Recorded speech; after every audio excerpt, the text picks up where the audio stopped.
Big night tonight, you looking forward to it? Yeah, can't wait, mate. Big square room, the engine shed. Always good. Yeah. Is this the first time you've played in Lincoln? I think so, yeah. Yeah, we Could try be to think. like- We can't We've done remember. so. I don't think we've ever played in Lincoln before. Is there any smaller venues in Lincoln? Like, you know, like York has Fibbers. I think this is the only sort of proper venue that you come to a gig like this, so I think this would be Yeah, I it. mean, But like smaller. no, I think this is pretty much it. I don't think there's any sort of small. This is the only place, really. Wow, No, like pubs or anything you can play. that's why we've not played it. Yeah. Seems like special, obviously, on the venue. So. There's a few hours until you're live on stage. I mean, do you plan to take a look around the city, or do you prefer going back to your hotel room to chill out? What do you We prefer don't to have do? an hotel room yet, mate. Not at that level. Not at that level yet. No, we're on a tour bus. We'll probably go for tea. We're on the hunt for the best spaghetti bolognese in the world, and we tend to sample it wherever we go. We go on TripAdvisor and we find best Italian restaurant in Lincoln or Brighton, wherever we've been. So I'll be searching that later. Actually, you know what? I want to go to the cathedral. It's got a mint cathedral on it. Yeah. Have you been? I take it you've only been here for an hour or so, or? Yeah, not long. Me and Thomas went out. Got Went a for taxi. full English before. It's It looks nice, nice isn't it? around, and our merch guy's been here before. I've been here camping before when I was a young It looks sport. nice, but realistically, we'll probably sound check, have a shower, have tea, and then we'll just have time to have tea somewhere. So you're on this VO5 Enemy Awards tour. I think it's the fourth night. You said tonight. How's it been going so far? It's been great, yeah. All the venues have been sold out, and it's been a great atmosphere. And everyone's been jumping up and down, and singing all the words, and Yeah, it's big been venues. a nice vibe, hasn't it? Do you know what I mean about the place? Now let's talk a little bit about last year. It was obviously a massive year for you guys. Debut album, #1 at the top of the UK album chart. You played at Glastonbury and Reading and Leeds. I mean, could you ever imagined the year going as well as it did?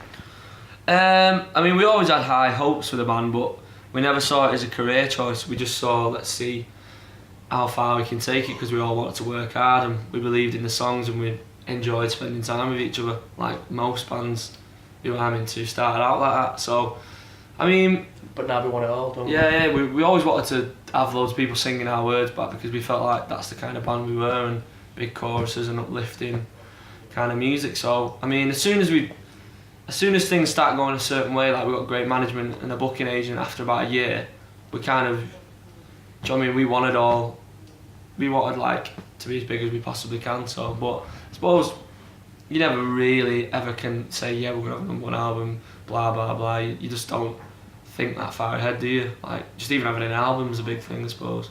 But I'm not gonna act. It wasn't like the biggest shock in the world, if you know what I mean, because, like I said, we believed in the songs and we'd worked hard and we'd done loads of tours up and down the country and developed a fan base. So statistically, people were going to go and buy the record. Because a lot of artists nowadays, they don't make a big thing about how well they do in the charts. I mean, was it such a big thing for you to be #1?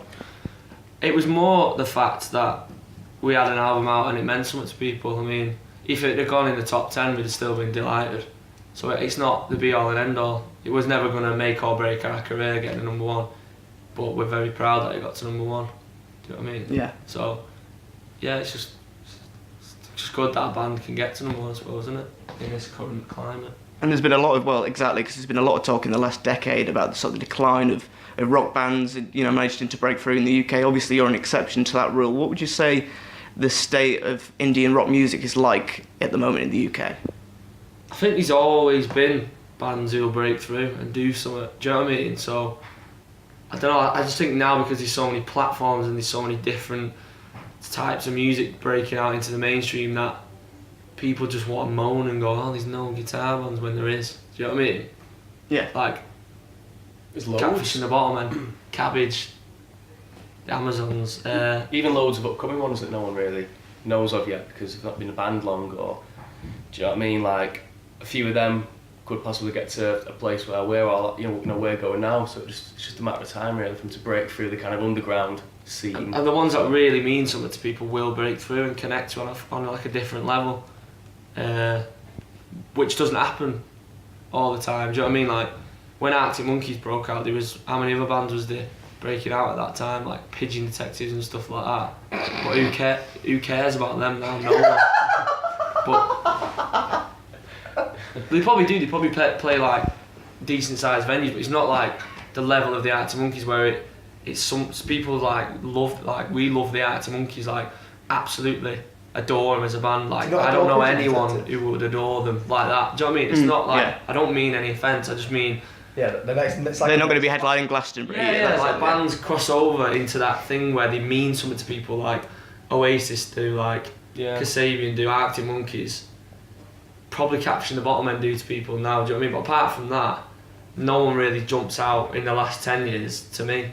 So there's always average bands knocking about. Coldplay are great. Yeah, they mean to people. So Stereophonics. yeah, I mean I can ramble on about it for a while. Well, you know, it takes a lot of time for a band to get to that level. You need to put the effort in. Like we dropped everything and rehearsed 5 nights a week and gigged up and down the country, and that's all we've lived and breathed this band for like the last 4 years. Whereas some people won't have that work ethic, and they might have the tunes, but they just slip under the radar because they missed the boat. Do you know what I mean? Whereas you've got to be on it. You've got to be willing to dedicate your life to it. So there will be another band who does it, but I suppose we feel like we're connected with people on more than just like, oh, they're alright, I'll go and watch them sort of thing. So going back to yourselves, obviously the tour finishes at the start of April. What's next? Are you going to go back into the recording studio? Have you got more live gigs? Got more live gigs, so we're going to America in April. Everyone's there for April, aren't we? Yeah, we're going into Europe with the Kooks in May, but we are going to go back in the studio over the summer and start recording. So we'll see what happens, yeah. There's no like strict regime on it where you have to have something finished by then, but we've been demoing new songs, so I'm always writing new songs, so we're just going to go in and see what happens. And can you tell us any more about these new songs? Did they sound any particularly different to the first album? Is there a new sound? No, the minute your sound becomes contrived like that, it's not organic, is it? Whereas it'll happen in the studio when we're doing it naturally because of, say, a new sound we have on a keyboard or something we want to try with the vocal. Do you know what I mean? It's never...